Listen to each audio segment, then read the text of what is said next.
What's going on, YouTube? It's Q back here again with another video for you. In today's video, I'm here to talk about the things that I hate about my 2024 ND3 Mazda Miata. So, disclaimer, I always got to throw one of these out there when I do this video. Of course I don't hate the car. It's just for the purpose of this video. Now, this car is amazing, but it's not perfect, and I'm here to highlight the flaws of the Miata. So, bear with me on this one. You know how we do. We do this with every single car, so let's not act brand new. I got the 6-speed manual Zircon Sand Grand Touring soft top. So should I have gotten the RF? Some days I regret it, some days I don't. But this car has been amazing. I just got to put that out there. But in this video, we're about to highlight some of the downfalls, some of the negatives of this car. Before I get into it, don't forget to like, comment, subscribe, hit the bell, browse the channel. Let's jump into it.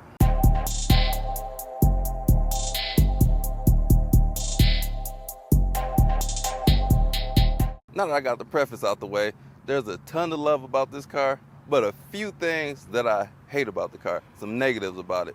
So one of the first things, and this don't bother me, I got a color I'm satisfied with, but the palette of these Miatas is not the greatest for a car to be. This is probably the most fun car that I have driven to date.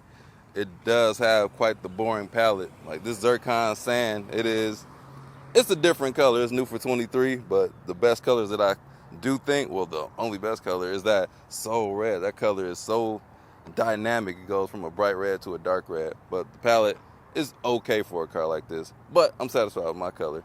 Another thing, now I know a lot of people can't fit in this car, and that sucks to be you and those who are close to the Lord. But I can fit in here. I can. It ain't my problem. That's your problem. But one of the things, talking off the height, there is a little bit of a drawback, being that this is a small car. Let me show you. When I entered the Miata and I got my hair up in the bun, I'm 6 feet, well, 5'11". I'm gonna whack. Gotta tilt my head to the side. My bun is gonna get whacked regardless of what I do. And that's how it becomes a little bit messy. But once I'm in here, it's okay. I got like 2 or 3 finger spaces between my bun and the ceiling. So I'm okay once I'm inside. But it's that initial get in the Miata is gonna mess up my hair. And if you're taller, that's gonna be your head being whacked. So the thing about this car, it is big enough for a person of my frame. If you're a little bit bigger, you won't be able to make it in here. So I think 6'2", 6'3", depending on how long your torso is or how long your legs are, this might not be a car you can fit in. So thankfully for me, I can fit in here and I'm okay. I got the seat all the way back. So I'm at the outer limits. I'm in like the 100th percentile of those that can fit in this car. Not my bun, no. That thing. That's how my bun is always messy when I start these videos, just getting in this car, whacking it. And it's like my 4th time getting out the car, forgot the cord to my microphone. But put the top down, you ain't got to worry about that. And you can also let the top down from outside the car, so that's a great plus. If you don't want to mess up your hair, if you got your hair all nice, and well, do y'all got hair? You balding? Sorry. Check out my hair products, Drew. Another thing about the spacing, and I didn't realize this till I let the Topher drive the car and I had to ride shotgun. It is not a lot of space on this passenger side because they got this hump, the bulge. You can see even the carpet's cut out for this bulge. Somebody said it's for the subwoofer. Somebody says the transmission. I don't know, man. These Miata videos, I be hearing a lot of inaccuracy. I'll say one thing that somebody said and somebody says wrong. I don't know what this is, but somebody said it was a subwoofer, and I tend to believe that. Something with the subwoofer. And also, I got my cup holder here. For when it's just me in here, I got my cup holder riding on the side. But when I got a passenger, which is rare, I got to put it right up here, and that's fine. So let's check out the space once I get inside. And this bun is just about to be, I might as well just let my hair down at this point. But sitting over here, it is definitely more cramped. Can I slide this thing back? Okay, had one more notch to go, so my foot isn't, or my knee isn't in the dash anymore. But this cup holder is going to have to move because I feel like it would break if it's too many G-forces hitting on that thing. And the leg space, it's quite cramped. Not a whole lot of room, but you definitely going to have to remove that. There you go. Al Bundy time. But yeah. Do you need this space down here? I don't know. If you got big feet, you might not be. Well, we got some room. But it's not a ton of room, and there's some intrusion over here. So if you're claustrophobic, this Miata, woo, you might not want one of these. The third negative about the Miata is going to be this doohickey right here, the key fob. Now, the key fob itself is fine, and if you got an automatic version, you're not going to have remote start on here. That's what all Mazdas, you got to download the app to get the remote start feature, which I don't like at all. But we got the manual, so we don't have automatic start to go with. But this key fob, sometimes when I'm just sitting in the car, it'll just be like key fob not found. I'm like, yo, my key fob is right here. Why isn't it registering? And sometimes I'll be at the trunk trying to open it. It just won't recognize the key fob. I don't know if that's just something I'm experiencing on my own, but the key fob, I think it needs to be stronger, or whatever I got in my pockets be, see, look at it. Got to press it a few times.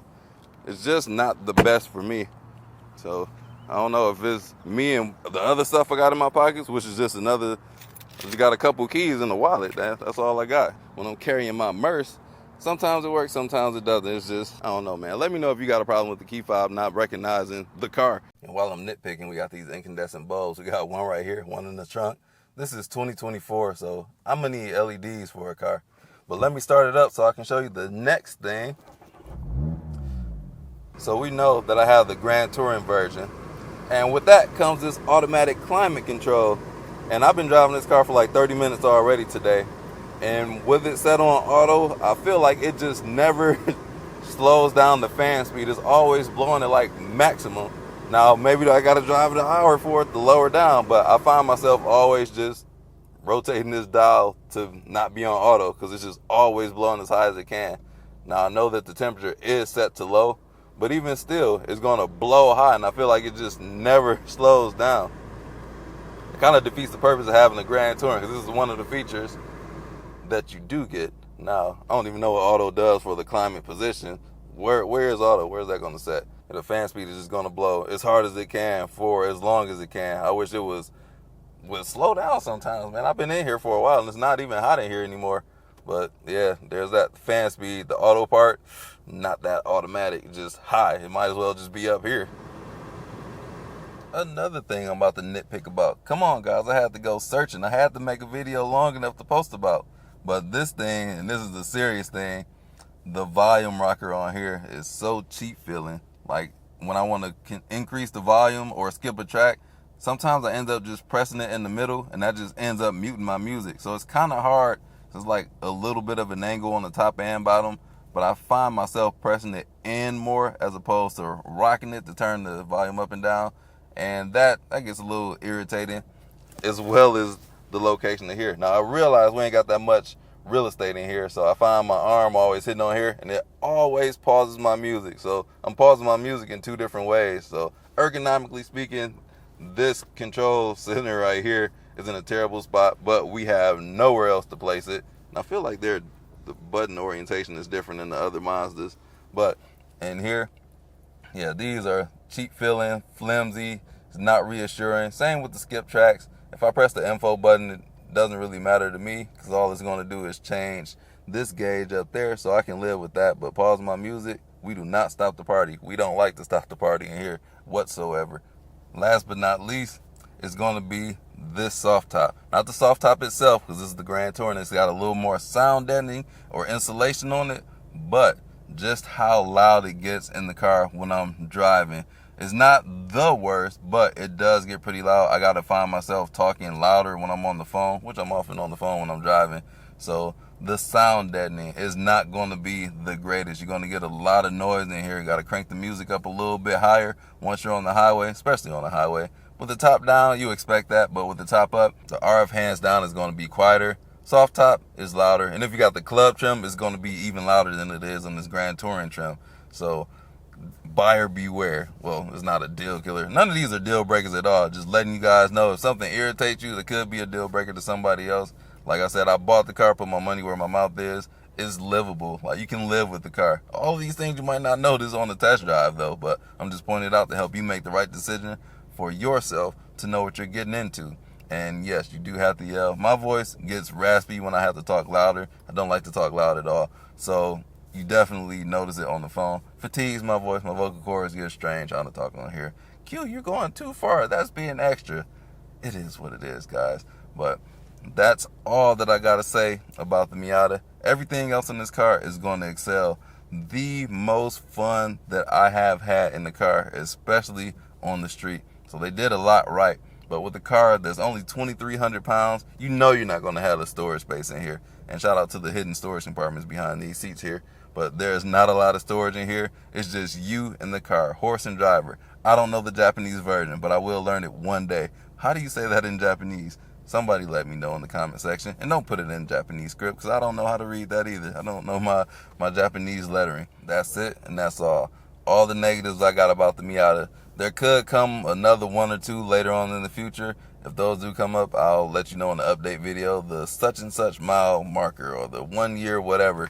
So that's all I got to say about that, Forrest Gump voice. So let me know what you think. What do you hate most about your Miata? What do you hate about the Miatas? Tall people do not apply because you can't even fit in here. And I feel so sorry. So sorry for you. Shout out to Race Car Friends, by the way, who loves this car from afar, but he cannot fit in, let alone drive one of these. Such a bummer, man. But that's all I got to say. I'm going to leave y'all with that. Drive safe, and I'll catch y'all in the next video. Peace out.